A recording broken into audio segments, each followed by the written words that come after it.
Okay, Houston, we've had a problem here. This is Houston. Say again, please. Houston, we've had a problem.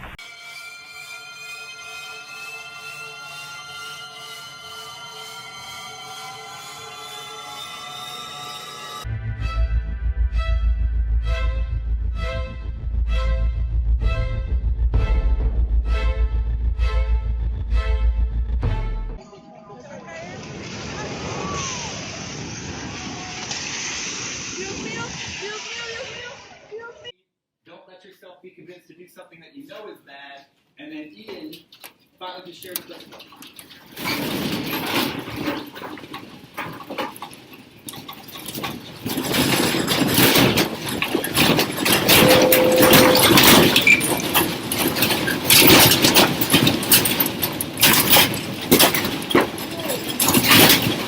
Whoa, Houston.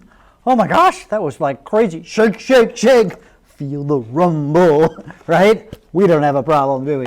Hey, earthquakes. Crazy stuff, isn't it? So what the heck is an earthquake? Here's what an earthquake is.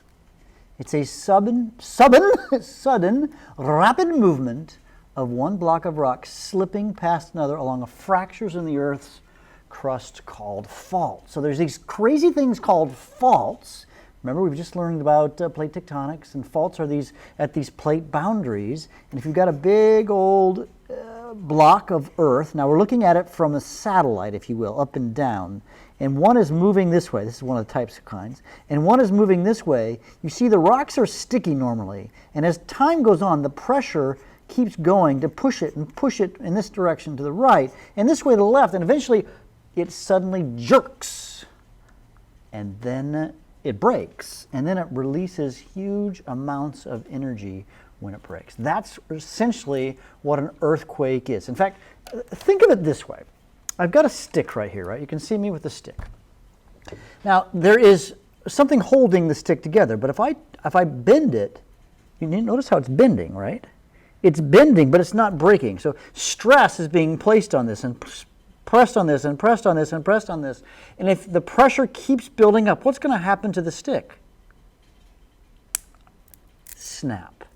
Well, that wouldn't break very easily. But it snaps, and when it did this, there's a rumble that goes through the stick. Maybe I'll do it with this stick. So do this stick, right? It snaps, and then it sends energy waves through the Earth, which causes the Earth to rumble, right? Let's diagram it this way. So if we've got this line right here, right down here, see this right here is called the fault. And by the way, this is also the fault. The fault is three-dimensional, right? It comes from here and down through here. And where the earthquake actually happens, where the big slippage happens, is called the focus, all right? So that's the focus of the earthquake, where it actually happens. And directly above the focus, on the surface of the Earth, is, and this is a term you might have heard, it's called the epicenter.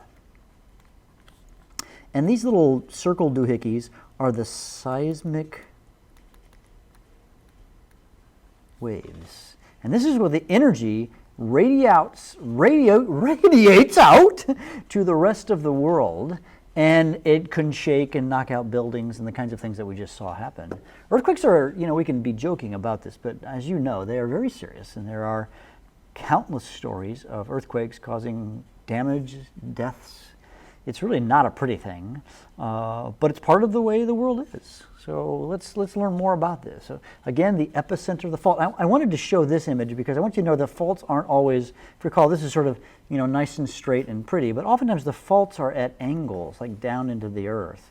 And so the fault, like this plate, might be going this way and this way. This is actually right here. This particular one is called a strike-slip fault because it's at an angle. That's where the strike comes from, and it's slipping. So that gives it an angle, and the epicenter would be here. So you've got one sinking. It may be that this is actually going like this over time. And then the Earth will change. It's going to move very suddenly and rapidly, sometimes many, many meters. Another example, here, actually this is the strike-slip fault where you see the result of it. In the strike-slip fault, this one has fallen right here, and this one has risen. And there's the focus, and of course the epicenter would be right there. Again, another example of the strike-slip fault.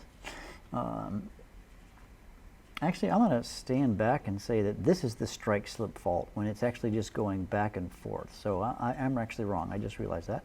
Mr. Bergmann was wrong. Houston! We got a problem. They got the strike-slip fault is when they're just horizontal, right? And what's going to happen is it's going to actually shift this river when it does the actual earthquake, when the slip happens. Which leads us to an actually interesting thing, is that there's this thing called fault creep. And what you really, maybe the point that I want to make on this one, let's write that down, a fault creep. It's creepy, isn't it? No. Okay. In a fault creep, what happens is there's pressure, right, on the layers as they're going past each other. Let's use our cups here as an example here. And they're rubbing. They're trying to go. But what happens is if the bond, if you will, between the two cups is weak, then they're going to slip more frequently. Well, let's say the pressure going, up is the same as the pressure going down. It's actually going to be side to side, but it's hard for you to see that. It's better to have lots of little earthquakes than to let it build up and build up and build up, and eventually big jerk. Big jerk means more energy, means more damage. So fault creep is the idea that some faults have sort of weak, sticky things in here. And then what happens is that just lots and lots and lots of mini earthquakes, which is way, way better than just a few earthquakes that go big. So important to kind of think about.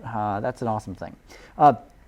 So by the way, these are called strike-slip faults, side to side. And then another type of fault that you see that causes huge earthquakes is what we call a megathrust fault. Megathrust. And this is, again, we've seen these kinds of images before. This is where you've got a subduction zone. This is an oceanic plate. And then we've got the American or North American plate. And it's a converging, and this is ocean, right? And this is continent. And right along here, you're going to see huge amounts of earthquakes, deep earthquakes in particular. See deep earthquakes here, and then more crustal earthquakes. And this, of course, we're making these volcanic mountains. This is like Seattle, Washington, and Mount St. Helens is right here. This is Mount Rainier, I believe, one of these right in this here near Seattle. So you see these volcanoes. We'll talk about more later about what the volcano action works. But then you get these deep earthquakes. And some of these earthquakes can be quite severe, and some of the biggest earthquakes in the world. So where do the earthquakes in the world happen? Here is a picture. We've seen these kinds of pictures before. This is the picture of the plate tectonic boundaries. And if you kind of notice, there you see the pattern here, that the earthquakes, the red dots here, the earthquakes follow along the, where? They follow on the plate boundaries. In fact, there's a fancy term for the Pacific Ocean rim. They call it the Ring of Fire because there's volcanoes there, but also what you also see besides the volcanoes is you actually see that the earthquakes are along this entire region, this whole region here.